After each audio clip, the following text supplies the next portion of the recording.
जी, अस्सलाम वालेकुम जी। उम्मीद करता हूँ आप सब खैरियत से होंगे। आज की वीडियो के अंदर हम जो बच्चे नए हाउस जॉब में गए उन्हें ओपीडी का आइडिया नहीं है कि ओपीडी कैसे करनी होती है, क्या चीज़ है, और आपने एज एमओवी ओपीडी ही करनी होती है ज़्यादातर। तो उसको कैसे करना है, उसमें कैसे लर्निंग करनी है, कैसे अप्रोच करनी है पेशेंट की, ये चीज़ जो है आज हम इस वीडियो में डिस्कस करेंगे।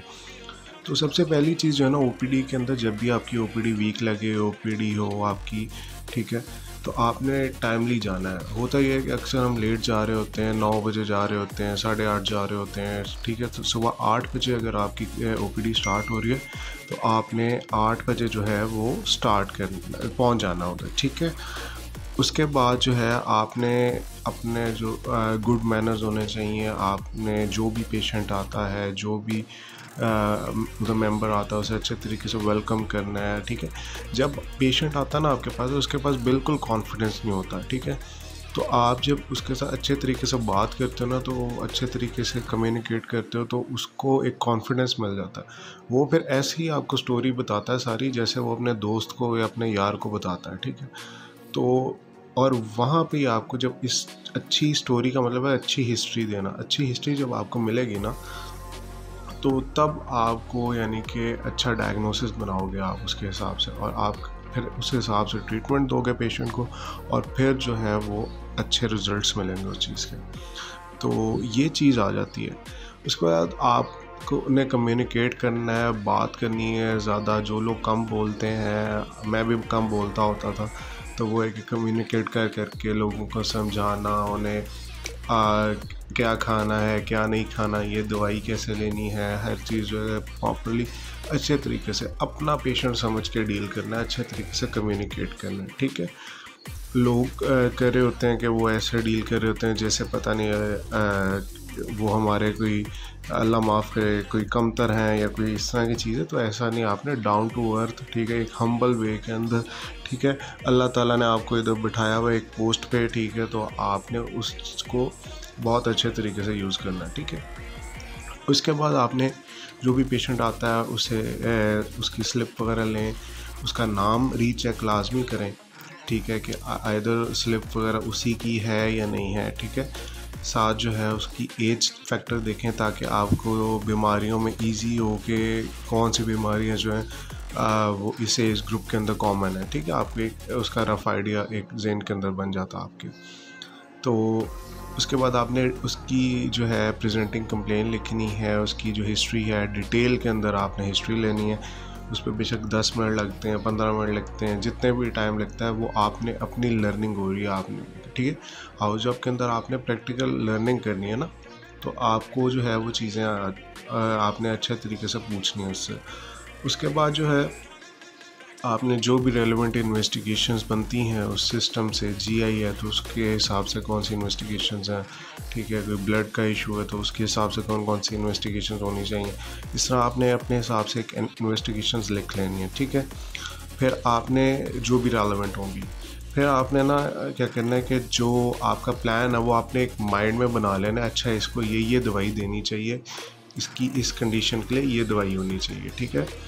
तो वो फिर आपने अपने सीनियर्स के साथ डिस्कस करना है। बेशक उसके बाद पेशेंट को ले जाओ सीनियर के पास, उसे जाके कहो कि सीनियर को बताएं कि जी सर ये पेशेंट है, इसकी मैंने हिस्ट्री ली है, ये इसकी जो है पॉजिटिव फाइंडिंग्स हैं हिस्ट्री के अंदर, ठीक है, और मेरा डायग्नोसिस जो प्रोविजनल डायग्नोसिस है वो ये बन रहा है, ठीक है। तो वो उस चीज़ को वेरीफाई करेंगे, फर्दर उसमें एडअप करेंगे। उसके बाद वो बताएंगे अच्छा जी इन्वेस्टिगेशन कौन सी होनी चाहिए आपको, क्योंकि ये इन्वेस्टिगेशंस हैं मेरे हिसाब में, तो वो अगर कुछ एडअप करवाना होगा वो बता देंगे, ठीक है। उसके बाद जो है वो एक ट्रीटमेंट प्लान जो है वो बताएंगे, वो आप नोट डाउन करते जाओ। आपके लेवल पे जो है वो आप खुद से नहीं लिखोगे अभी स्टार्ट के अंदर, ठीक है, तो आप सीनियर से पूछ के लिखोगे। तो आपने जो है वो उनसे पूछना है और उसके अकॉर्डिंगली वो दवाई वगैरह जो भी है वो आपने लिख देनी है, प्रिस्क्रिप्शन अपनी। वो जब आप लिख दोगे तो उसके बाद आपने जो है वो पेशेंट को जब समझाने लगोगे तो आपने जो है वो पिक्चर उसकी एक ले लेनी है फ़ोन में। आजकल सेल फोन्स हैं सबके पास, तो आपने एक पिक्चर ले लेनी है उसकी और उसको अपनी गैलरी में सेव कर लेना। बेशक उसका अलग फोल्डर बना लो, ओपीडी का जैसे भी है, ठीक है। और उसके बाद जो है आपने जो है पेशेंट को अच्छे तरीके से गाइड करना है कि जी आपने ऐसे ऐसे दवाई खानी है, इन चीज़ों से परहेज़ करनी है, सारा कुछ करके उसे आपने भेज देना है। उसके बाद आपके पास अगर फ्री टाइम है, रश इतना नहीं है, तो आपको जो मैंने अपनी लास्ट 1-2 वीडियोस के अंदर मैंने आपको हाउस ऑफ की बुक्स के बारे में बताया था, ठीक है। उसमें से आप कोई भी बुक ले लो, अपनी पॉकेट में हो आपके, ठीक है, और उसके बाद आप खोलो उसे और उसके अंदर देखो कि अच्छा ये डायग्नोसिस बना है हमारा, ठीक है। इन्वेस्टिगेशंस की जो रिपोर्ट है उनको फॉलो करो, देखो, कोरिलेट करो, फिर देखो कि हमने क्या जो है वो अकॉर्डिंगली हमने जो है वो सही ट्रीटमेंट दिया है, सही इन्वेस्टिगेशंस करवाई हैं, ठीक है, सारा कुछ उसके अकॉर्डिंगली, ठीक है।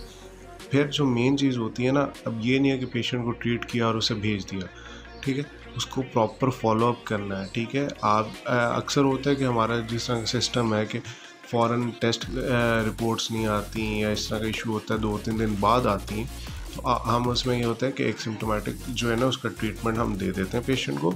उसके बाद उसे काउंसल करके भेजते हैं कि आपने 2 दिन के बाद या 3 दिन के बाद दोबारा वापस आना है और अपनी फ्रेश रिपोर्ट्स के साथ आना है, ठीक है।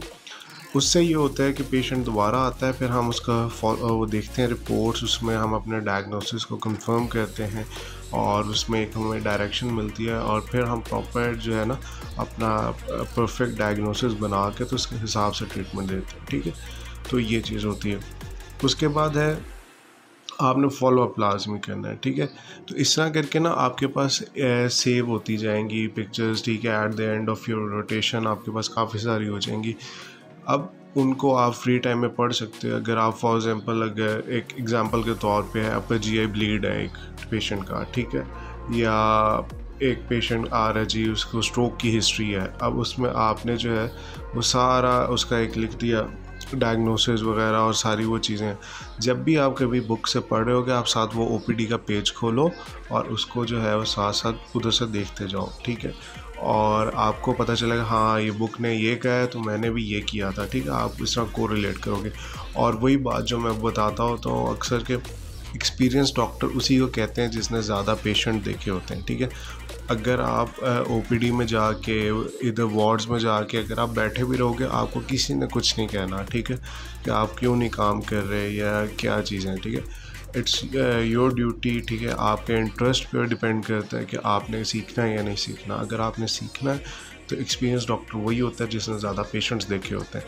तो ओपीडी में ज़्यादा से ज़्यादा जाओ, टाइमली जाओ, बंक नहीं मारने बीच में, सुबह अच्छे से नाश्ता करके जाओ 8 बजे, सारे पेशेंट देखो, उनकी डिटेल्स देखो, सारा कुछ करो और उसके बाद जो है 2 बजे तक या जब भी ऑफ होता है आपका, ठीक है, उस पर जो है आप निकलो उधर से और फिर जाके घर जाके रेस्ट करो। उसके बाद देखो एक दफ़ा प्रिस्क्रिप्शंस उन्हें टैली करो अपनी बुक्स के साथ, ठीक है, और फिर जाके करो, ठीक है। आई होप काफ़ी चीज़ें क्लियर हो गई होंगी। फिर भी कोई इशू आता है you can comment down below, ठीक है। ख्याल रखो अपना, अल्लाह हाफ़िज़।